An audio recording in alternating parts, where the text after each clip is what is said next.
Let's chat Dak Prescott to get things going on today's video because there's always something going on around Dak, and there are actually a couple different things to dive into. Let's begin with this. Is Dak going to at least get the franchise tag to start this offseason? I'm going to bump it to 3 stars. The Cowboys appear, right or wrong, and it's probably wrong, to want to wait to see what the salary cap number looks like, which on one hand I get.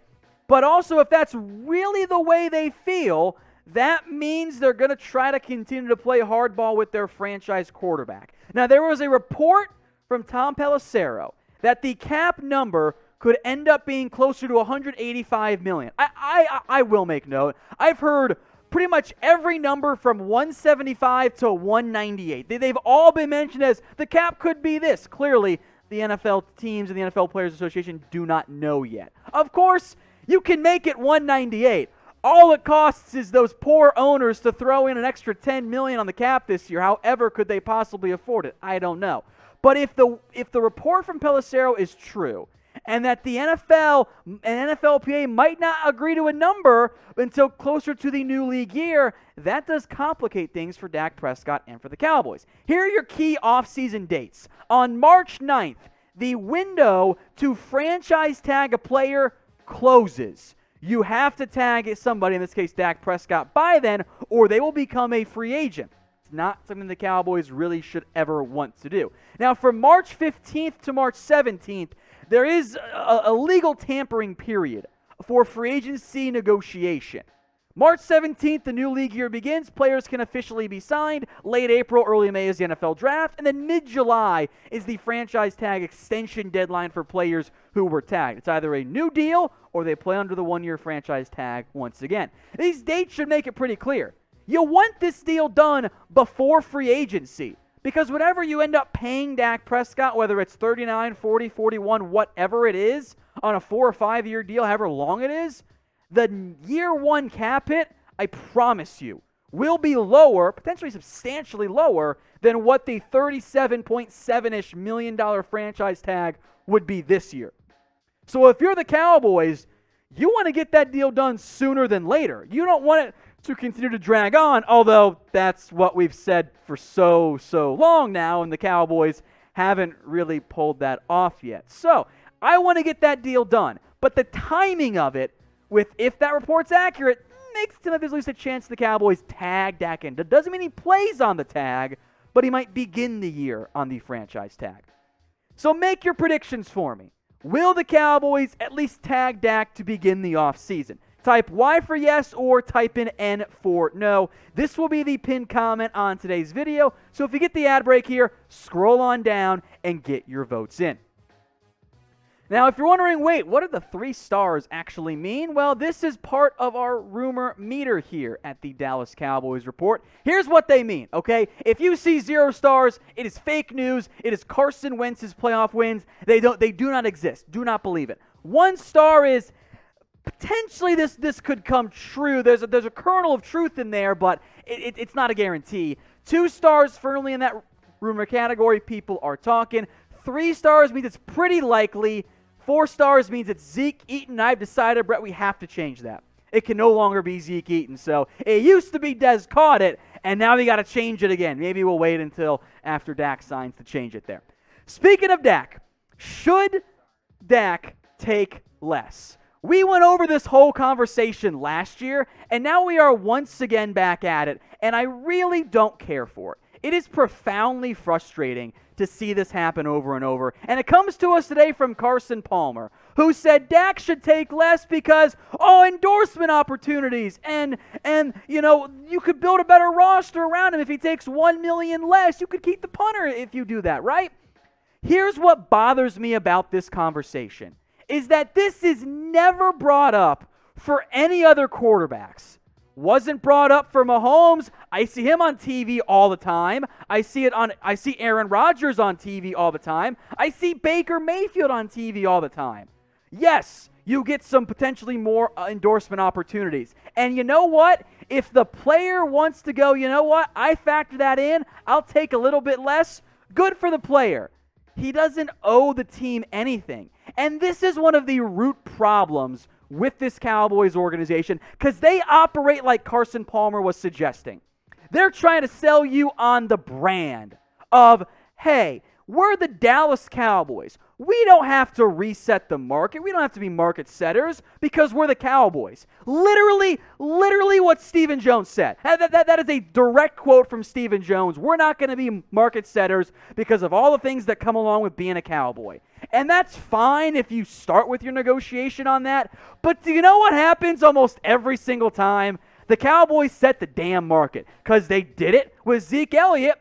They caved on DeMarcus Lawrence. They almost lost Amari Cooper and had Washington up the offer and then settled somewhere in the middle, and they were lucky Cooper took less. You know what's going to happen if the Cowboys keep trying this? Eventually someone's going to say, F you, I'm out. And you know why you should be market setters? Because if you set the market earlier, you pay less. Guys, if the Cowboys had paid Dak at their earliest opportunity, we would be ecstatic right now because Dak wouldn't be remotely close to this list. The top 5 highest paid quarterbacks based on their new money extension. You could have gotten it done substantially lower.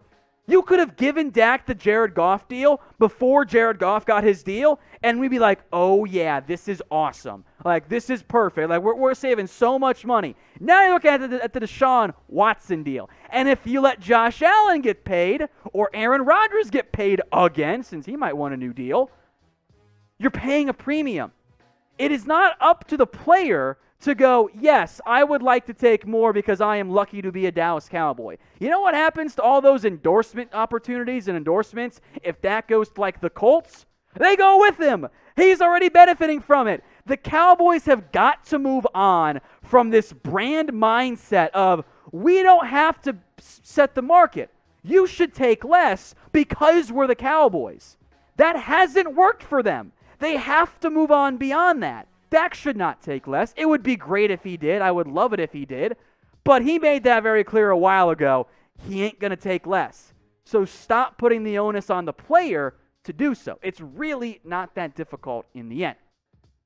Now, speaking of Dak, pay attention. Here's how you can get one of his jerseys. Head over to BetUS, the internet's #1 sportsbook. When you go to chatsports.com/bet and use promo code Cowboys125, you get 2 things, and please use both of those things, otherwise it doesn't work right. Chatsports.com/bet, promo code Cowboys125. It'll get you a 125% deposit bonus. So you put down $100, they're going to give you an extra $125 for free. That is the best deal out there. And we will hook you guys up with a Dak jersey. If you have questions, simply email us, cowboys@chatsports.com. Now, I will make note, in order to have everything run properly on their side, you got to place a bet on the Super Bowl. And that's pretty straightforward. You should definitely place a bet. Now, again, if you have questions, email us, cowboys@chatsports.com. Jersey's coming from us, too, so email us. That's the way to get it. I'm helping you guys out, though, in terms of placing the bet, giving you some suggestions on what you guys should do. Maybe you want to end up going with just who you got, Chiefs or the Bucks. I'm going Kansas City. I don't feel immensely confident in that, though. How about under half a Biden mention, -300? It's actually dropped a little bit since last time we brought this up. Keep an eye on it. Patriots, I actually locked that in at +200. It is now -130.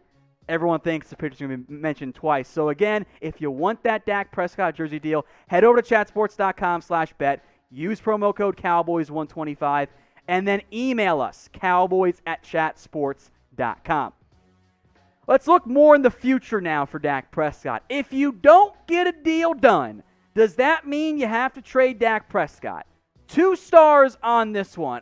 Brian Broaddus is right when he brings up the fact that you kind of want to protect yourself if you're the Cowboys organization. The nightmare scenario is you lose Dak in free agency because you farted around and you get a late 3rd round comp pick for a top 10, top 5, top whatever quarterback.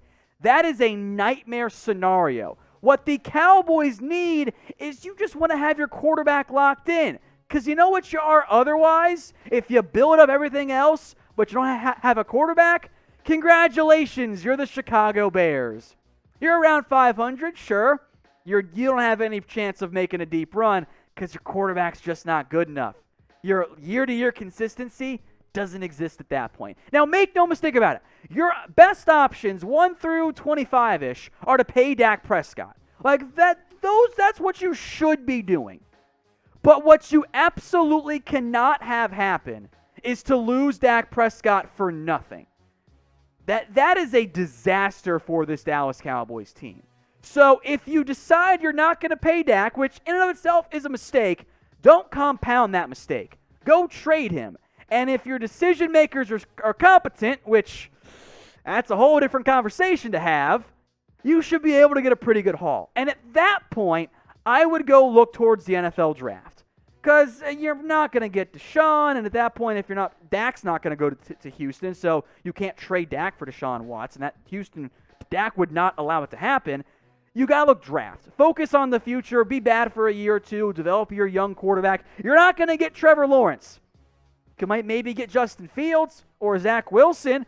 Trey Lance might be there at 10. You could trade up for one of those guys, getting up some of the assets you got by trading Dak. Again, it's not your best outcome. It's not your best path, but it is a notch above just losing your quarterback for nothing. That's what you can't do. So what would you guys do here in the end? 2 options, because you don't want to just allow them to leave. Type P for pay or type in T for trade. Let me know what you guys think.